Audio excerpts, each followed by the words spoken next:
The Word of God is alive and powerful, sharper than any two-edged sword, piercing even to the dividing asunder of the soul and spirit, and of the joints and the marrow, and is a critic of the thoughts and intents of the heart. All Scripture is God-breathed, and is profitable for doctrine, for reproof, for correction, for instruction in righteousness, that the man of God might be mature, thoroughly equipped unto all good works.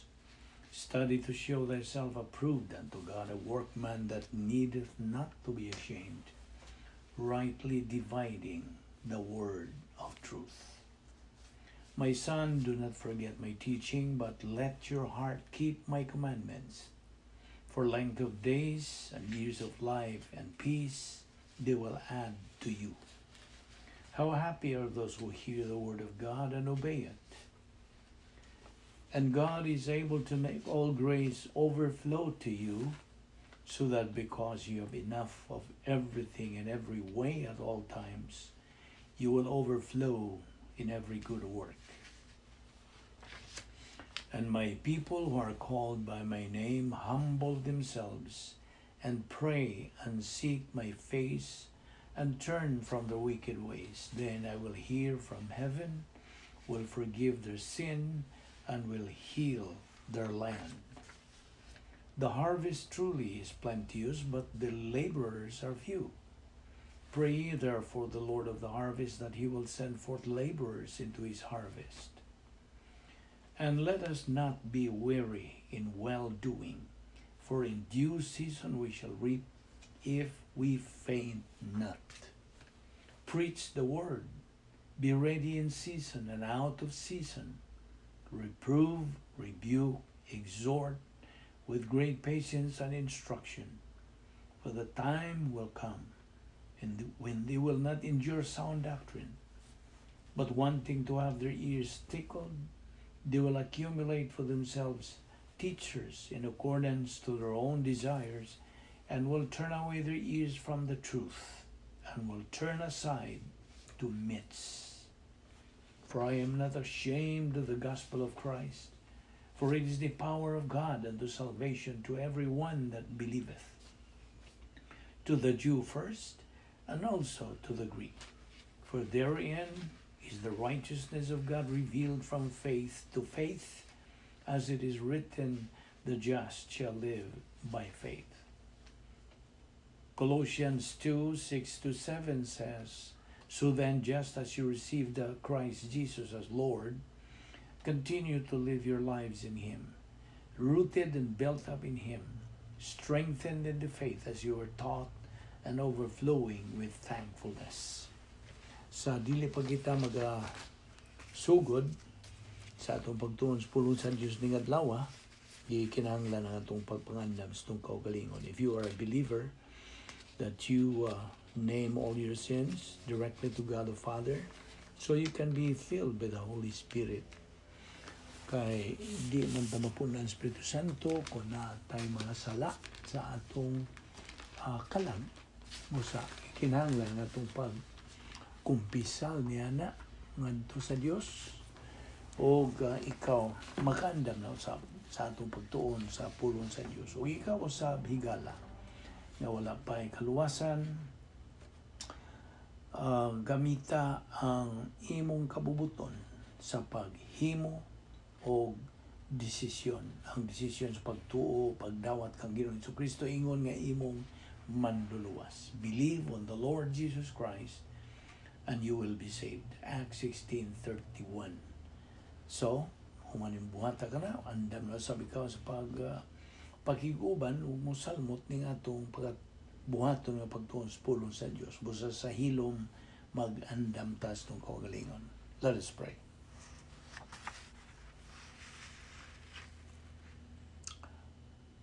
Magampot ang pala na mga Diyos, nagpasalamat kami kanimo ni ining lain sa mga higayon nga imong gihatag kanamo Diyos. Higayon nga diin kami makapadayon sa pagtuon sa imong balaang pulong. Bani kami, O Diyos, pinagis pagtudlo ka namo sa balang Espiritu Santo, sa tinaw, tataw, aron kini among katunan, among dawaton, among tuuhan, among gamiton sa among Kristohanong pagkinabuhi. Salamat nining Bible study through the YouTube ubo sa Balbido Evangelistic Ministry. Kining tanan na mong ipasalamatan sa ngalan ni Ginoong Kristo. Amen.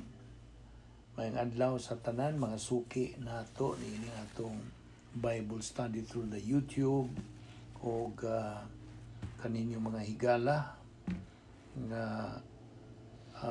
dili pa mga magtutuo, then just have an open mind. Mao man kini ang requirement nga ikaw makasabot o matudluan sa Espiritu Santo kung ikaw ay bukas nga panguna-una o ikaw magpadayon sa imong pagka mapaubsanon ngadto sa awtoridad sa Dios. Okay? So have humility, have an open mind, kunya ipunting ang imong concentration ngadto sa mensahe dili sa mensahero. O ang imong mga pangunahunang tawhanon ibilin ka na ngadto sa gawas. So kung ato kining sundon kining maong mga lakang, ang Dios Espiritu Santo mo kontrolar na, will take control of our mind. Busa sa wailangad magpadayon kita sa atong pagtuon sa balahang pulong sa Dios. Pasalamat sa Dios sa iyang lugway sa atong kinabuhi ang tuling gayuna. Maghihatagan pagitag higayon nga makatuon siyang pulong aron atong magamit kini sa atong adlaw-adlawng panginabuhi. Now, kini atong pagtuon nagalupot usab kita sa doktrina sa unique spiritual life of believers in Christ. Talagsaon ng espirituanong panginabuhi sa mga magtutuo ni Ginoong Kristo. Kini atong gihisgutan taud na o karon ipadayon nato kini atong paghisgot. Okay. Na ato namang naibawan as a review nga kitang mga katawhan sa Dios. Matawag tag mga katawhan sa Dios sa diha nga kita misud sa plano sa Dios. Giunsa man to pagsuod sa plano sa Dios, pinagi sa atong paggamit sa atong kabubuton sa pagtuo kang Ginoong Kristo ingon nga manluluwas kay mao man kani ang Yahweh nining tanan. This is the key, the very key that we can enter into God's plan. O ang plano sa Dios na sayo na kita hingpit o way kulang. It is perfect and the best and the highest. Busa ang Dios nga maoy nagamugna nining iyang plano hingpit gayon kay only a perfect God can produce a perfect plan, and since God is perfect, ang iyang plano sa itong kinabuhi perfect po. So niya kita nisod na kita sa plano sa Dios nga perfect plan of God, gitawag kini nga the protocol plan of God. Gawas pa ni the Christian way of life, which is a supernatural way of life. O unsa man gyud ang hitabo niya atong gidawat sa Ginoong Kristo nga atong manluwas. Daghan. Ang una niini gisuluban na kita sa pagkamatarong sa Dios. Tanawon ta sa Dios dili na ta mga hinukman kundi na matarong na. We have been declared righteous, dili ning righteousness nato, dili ang personal o tawanong righteousness kundi iya sa Dios. Gipasuloob lang na niya kanato. Unya gawas pa niya na kita gisilyuhan, gitimbrihan na kita sa Espiritu Santo, timailan na kita gipanag-iyahan na kita sa Dios. We are exclusively owned by God. Okay? O gawas pa niya na gihatagan na kita o kinabuhing wala na'y katapusan, eternal life. O niya gawas pa niya na kita nahimo ng sakop sa arianong panimalay sa Dios. mga anak na kita sa Dios. Gawas pa niya na ang atong ngalan gisuwat na didto sa Lamb's Book of Life, ang libro sa kinabuhi. Kana nagpasabot ingnon ta mo na nay passport nato, ingon nga mga anak sa Dios nga kalifikado, we are qualified now to live with God forever in eternity in heaven. So, mao na. Kung wa ang imungan, malista niya ng Book of Life, dili ka kalifikados pag uban sa Diyos dito sa eternidad. Kunya, gawas pa niya na, ikaw, yan ang higayon nga miingon ka, mutuo ko kang Ginoong Kristo nga akong maluluwas, ang Espiritu Santo, mulihok sa iyang papel. Ang iyang papel sa Espiritu Santo, mao ang to reveal the truth. Gawas pa niya na, usa sa ministry sa Holy Spirit, yan ang the point of salvation, puniton kita sa Espiritu Santo, so to speak. Puniton kita, puiroton kita, o iunsa, ibutang kita ngadtos pagkadugtong pagkahiusa kang Ginoong Kristo. Kanang paghiusa ha, dili ka temporaryo, hangtod sa kahangturan na kana. So, once saved, always saved. Kini ubos sa doktrina sa eternal security. O dili man kana matuis, iya ka ng prinsipyo sa Dios. O na nga, every now and then, kita magahisgot sa mga principles, Bible or biblical principles. There are a lot of biblical principles. Ang nagpanghitabo. Pipila lang yan to. Okay? Naapay daghan nga ang mga nagpanghitabo niya itong pagdawat na ito kang Ginoong Kristo. So, kita mga anak na sa Diyos. Di natataga dinhi ng kalibutan na. Okay? Di natataga dinhi. We are citizens of heaven. Philippians 3:20. Mga lungsurano na kita sa langit. Taga-langit na, in other words. Di natataga dinhi. Nagbiyahe ng tadinhin ng kalibutan na. O temporaryo ng atong pagkinabuhi. For all you know, kung ang plano sa Diyos, maingon nga kuhaon na ta, di ta makaingong time sa. Kaya kanang maong panahon na, that right time is the perfect time for God to take us home. O bitaw na nga atong hisgutan every now and then, may tungod din doktrina sa the doctrine of death. Ay uban pa nato nga mahadlok maghisgot ni kay wa man lagi sila kanang mao nag-ingon nga fear of the unknown.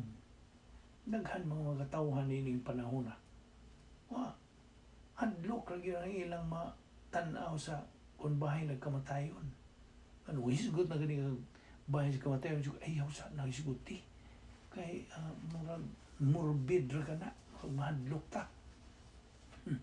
Mo na magatawa ta niya na kung ikaw na anay doktrina, magatawa ka sa mga reaksyon sa kadaghanan, bagang doon sa katawan. Naagyon sila kahadlok. You see? Puro sa harian sila sa kahadlok tungod kay mo lagi na. There is kanang fear of the unknown. Kaya wa gani kay kasiguruhan. I mean, wa kay siguro sa kaibalo.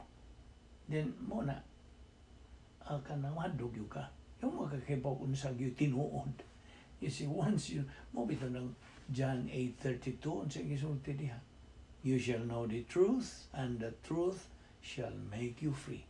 In other words, ang tao, kung na pa siya kahadlok, mo ka na, kanang bisag unsa yung kahadlokan, then that means he is not free. Dili pa siya gawas nun. Na pa siya in bondage sa kanang lack of knowledge o ignorance. You see, the worst thing that would happen to a believer is ignorance of doctrine. Labing klaro. Kaya ang prinsipyo, sa tawhanong prinsipyo, ignorance of the law excuses no one. Nagingon man. Kapag bahin na sa mga spiritual things, ignorance of the truth or the Word of God excuses no believer. No na. Kay kinabuhi nato kining pulong sa Dios. Without the Word of God, life is unsa miserable. Makaluluoy. Kana kaalaot. Okay? Kunwa kay pulong sa Dios. Mo na pag kanang padayon sa itong gibiyaan nga gihisgutan nga Dias Colosas 3:15, we have said that there are a lot of biblical principles that can be learned sa atong pagpadayon sa pagtuon sa pulong sa Dios adlaw-adlaw. Adlaw-adlaw. Dili sinimana, dili binuwan, dili tinuig, adlaw-adlaw. Anang sa atong pagpatinaw kanimo nga na say magbalik-balik tanin itong paghisgot kini bahin kini sa method of inculcation. Okay? Unsa man ni inculcation? Sinilsilay. Di man masilsil mo sa kabutang kon ipalambay lang nimo na kaduha, katulog. Kinahanglan balik-balikon gyud nimo, subli-sublion hangtod nga di na gyud nimo makalimtan. Kasabot ka? So na. We have to acknowledge that there are biblical principles. Kini atong gisgutan, bahin kini mga prinsipyo sa pulong sa Dios. Sa diha nga kita magtuon sa pulong sa Dios sama ning atong gibuhat, we do it ato kining gibuhat verse by verse from its original language, bersikulo por bersikulo. O kini kuda kang gipatinawan nga this is riiko na lang murabag ning dawat lang tanini nga gikan sa nag kuy-kuy gud ini nag suta gud ini nag kanang siksik gud ini mga prinsipyo gikan sa pulong sa Dios. Manang igol lang tayong dawat ini grasya. Nara po na nimo mo dawat ka o di. It's a matter of choice. In fact, atong gihimo kini pinagilagi sa atong gihimong ICE method, isagogical, categorical, ug exegetical. Ang isagogical, isagogics kinigikan. Ang buot pasabot, magtuon tas pulong sa Dios base sa iyang kasaysayan. Kung sa may kasaysayan na napagsuat na ng usa ka kapitulo, bersikulo, na mo na gitawag og isagogical. Ang ikaduha, categorical. Categories by categories ba, ambot pasabot.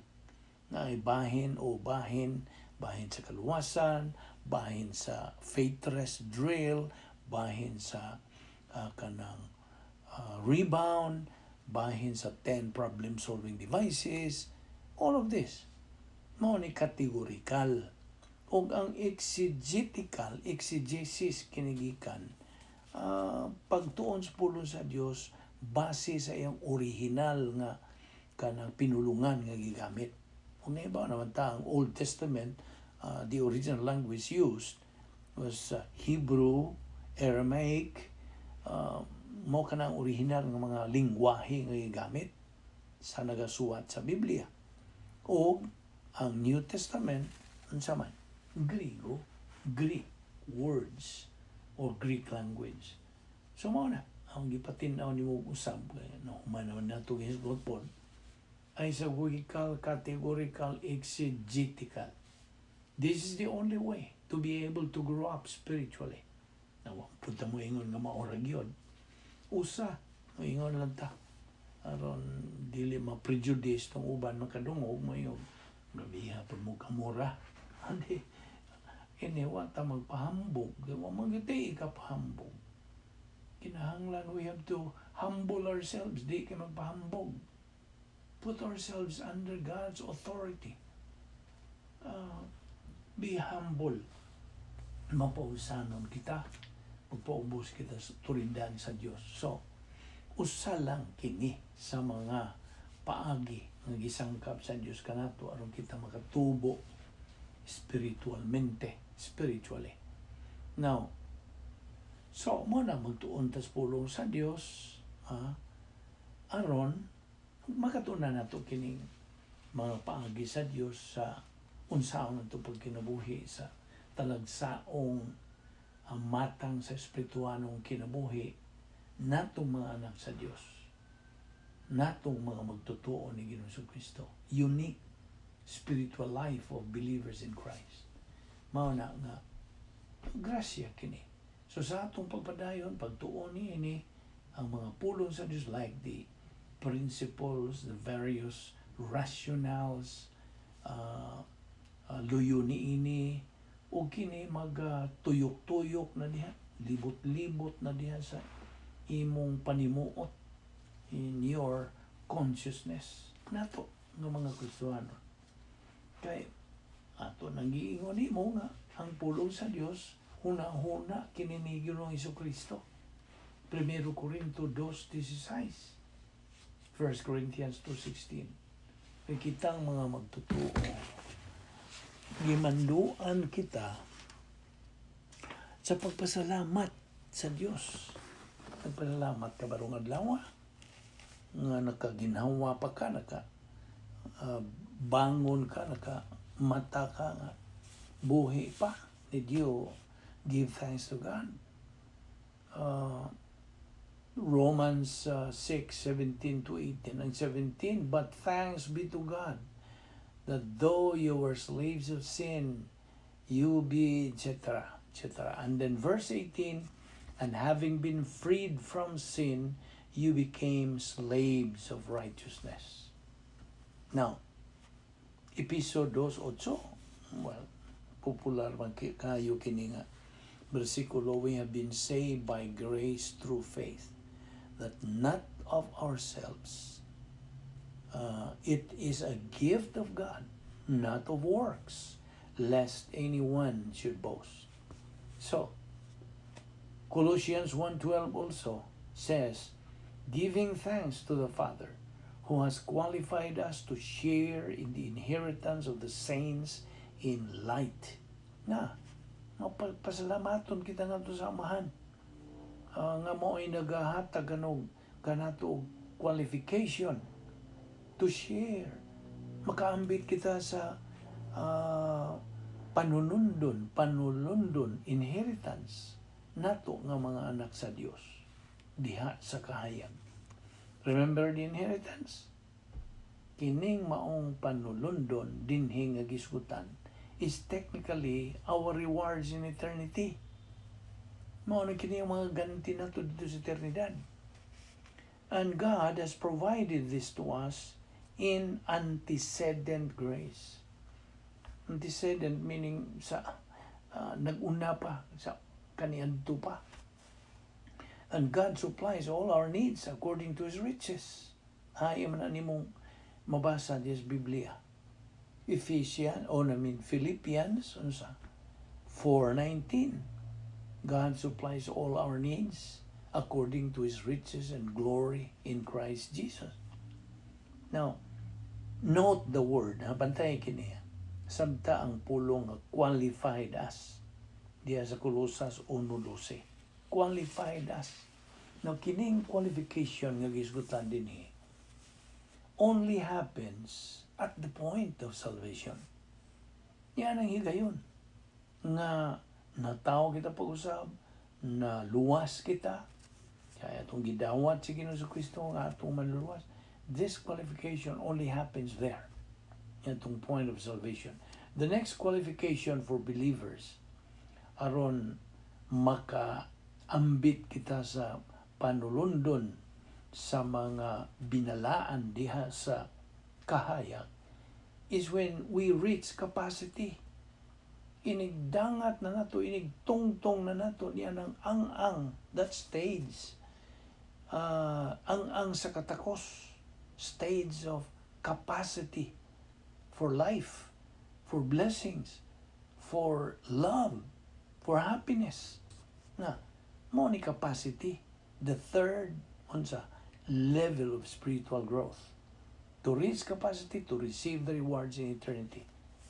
Kaya mo man inigdangat nato dito na natay mga rewards nga madaw. Bisan pa din hining kalibutan na. Mo na nga nanog escrow blessing in time. Magkapahimos pa kita. We can receive these rewards. O kini will be parlayed. Pulihan pag mas labaw pa. Hindi na yun na natong matugkan. Anang mga awards, mga rewards, mga ganti, mga purong-purong nga itong madawat dito sa eternidad. Kasabot ka? Now, naipangutanan ako ni mo, no? Kung saan may buot ipasabot ni ining marvelous light. Ibaw ka kung saan ipasabot? What do you mean by the marvelous light? Tubag? Bahin kini. This is part sa mga magtutuong qualification. This is part of the believer's qualification. Kaya kita kung mga magtutuo, by the way. Paminaw. Kita mga magtutuo, mga binalaan na. O sa common kayong pinulungan, mga santos na kita. We are saints. Natingaling uban, marag muriya ko yung agabi. Santos na kuno sila. Watay may mo kinigikan sa prinsipyos polo sa Dios. We believers are declared saints.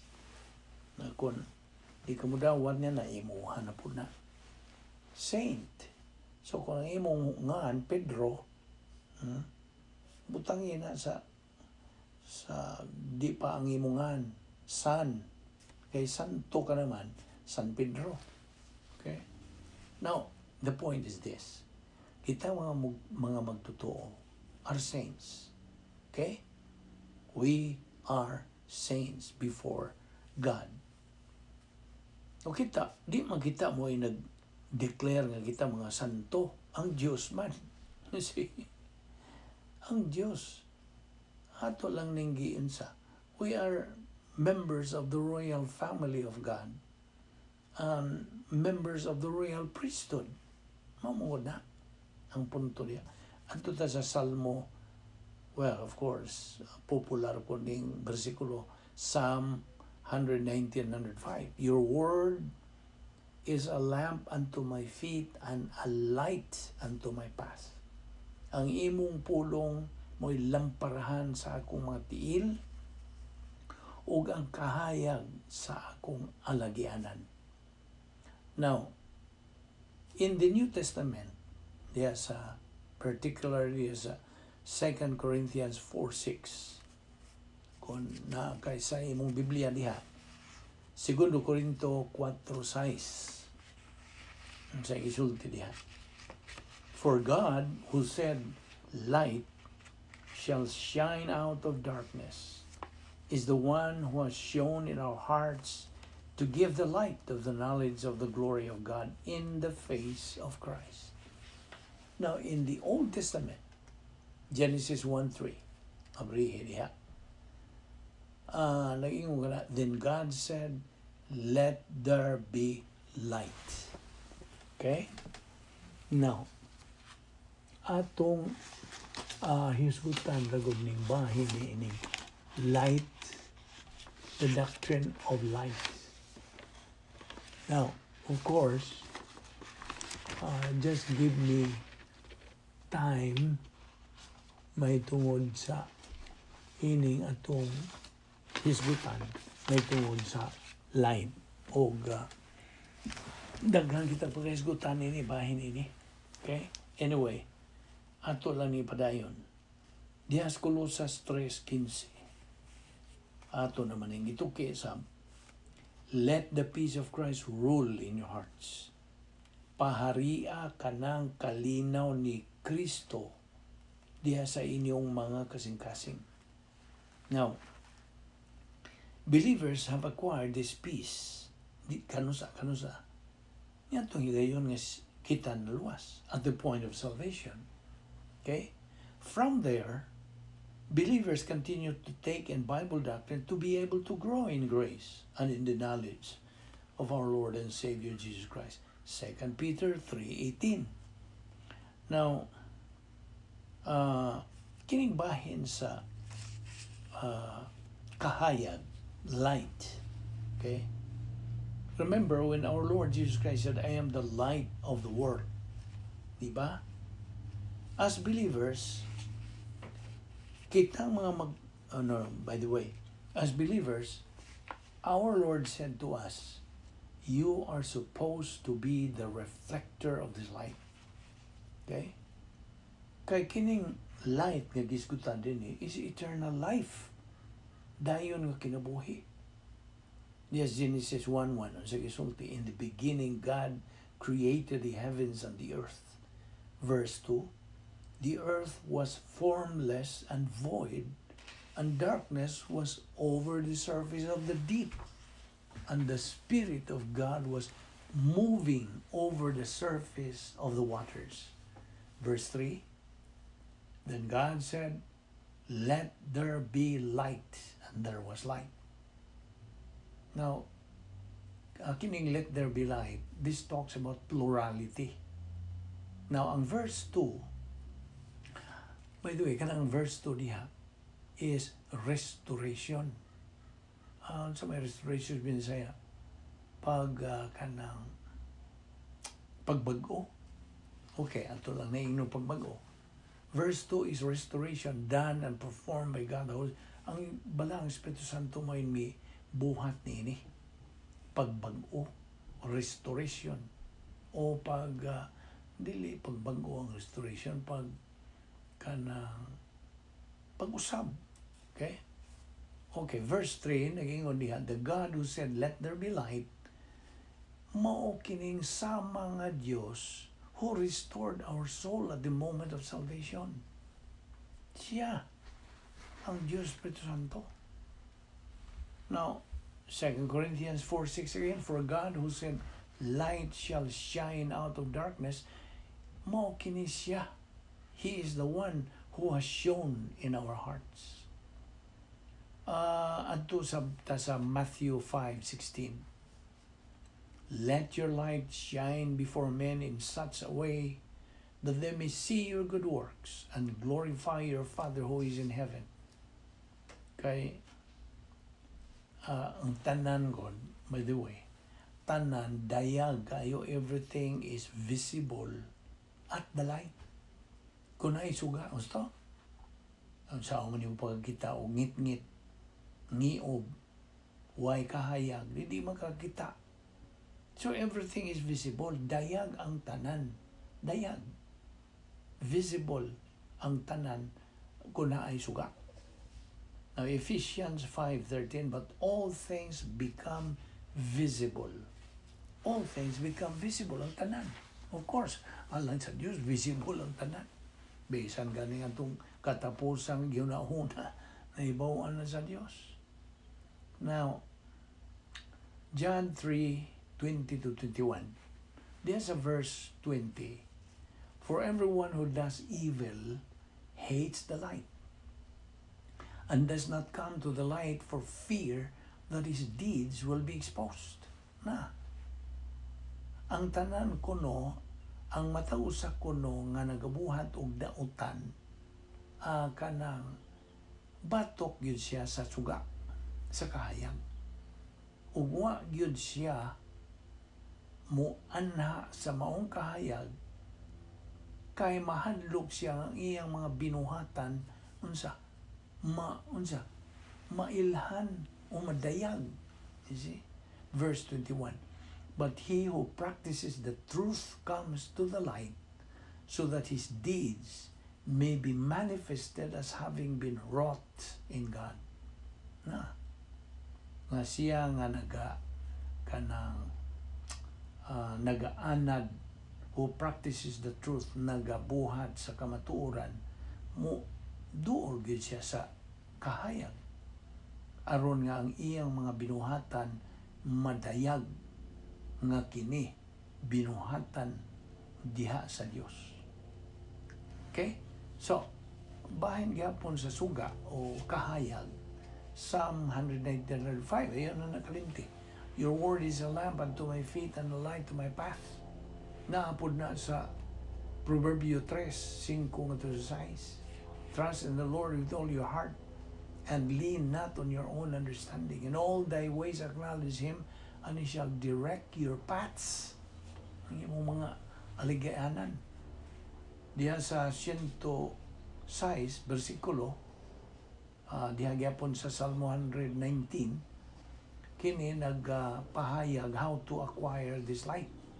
It says, I have sworn and I will confirm it that I will keep your righteous ordinances. Now, versikulo 107, I am exceedingly afflicted. Revive me, O Lord, according to your word. O verse 108, O accept. 109, my life is continually in my hand. Ang life diha is physical nga kinabuhi. Verse 110, the wicked have laid a snare for me. Kining wicked, kanang maunay mo suway nato. Ang mga tao ba? Ang mga wicked, mga dautan, gamiton po sila sa pagsuway ka nato. Now, here's a principle. Bahin ini. In the midst of trials in life, you have no problem. Why? Because God has all the solutions to your problems. Solutions, mo ni ang light. Mo ni ang kahayag. Ako malikod. Taliwa sa mga pagsuway sa kinabuhi. Wa kay angay kabalakan. Ngano? Tungod kay ang Dios. Anay mga kasulbaran niya ng maong mga suliran. Nga mao ang kahayag. Remember the principle? Oh yeah, balik ko na po na ito. Kalimot ng tingali kanini. Human solution is no solution. Only divine solution is the real, genuine solution. Dili solution ng mga tawanong solution.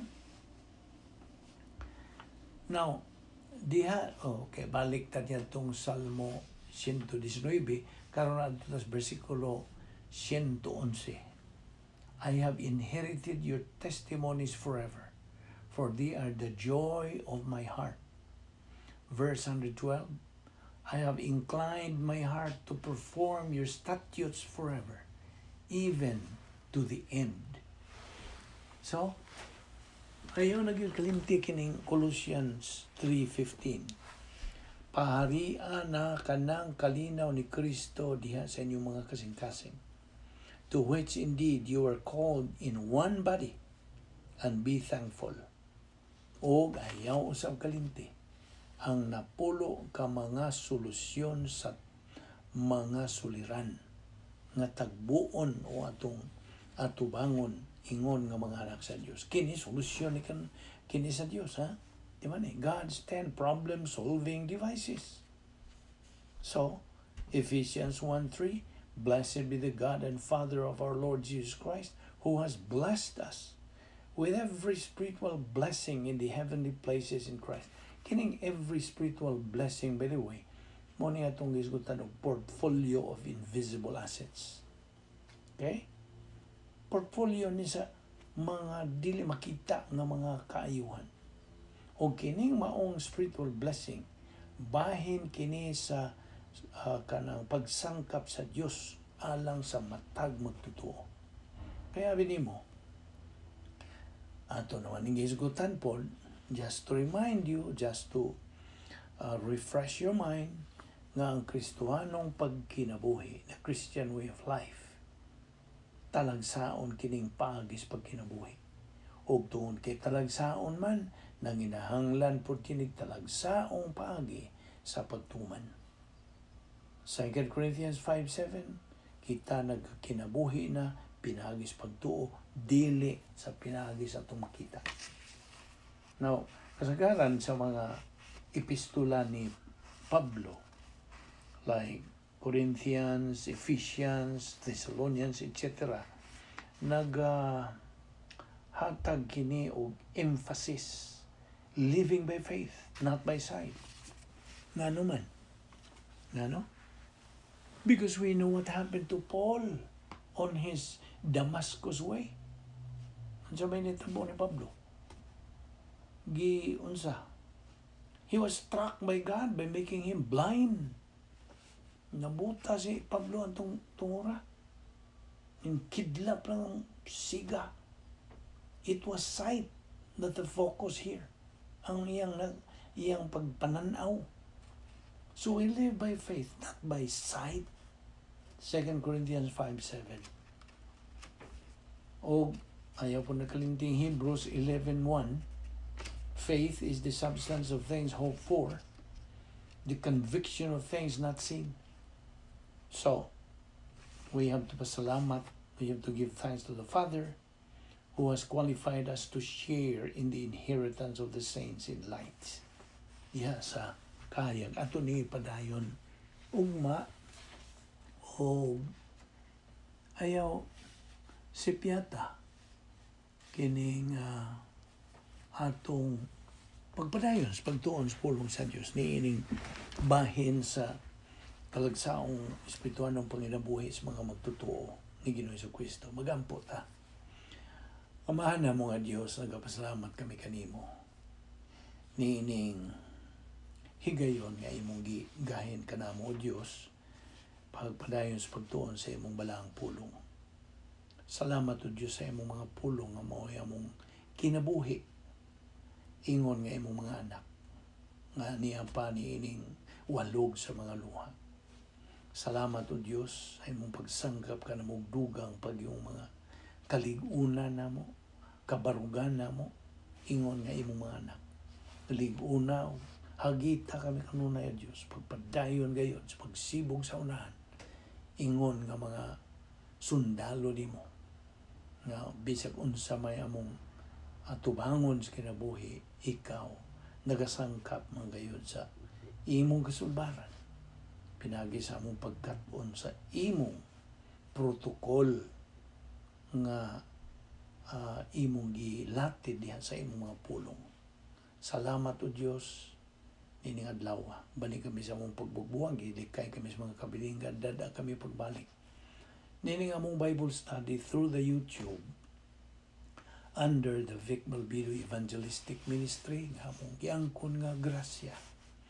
Kining tanan namong ipasalamatan sa ngalan ni Ginoong Jesucristo, among manluluwas. Amen.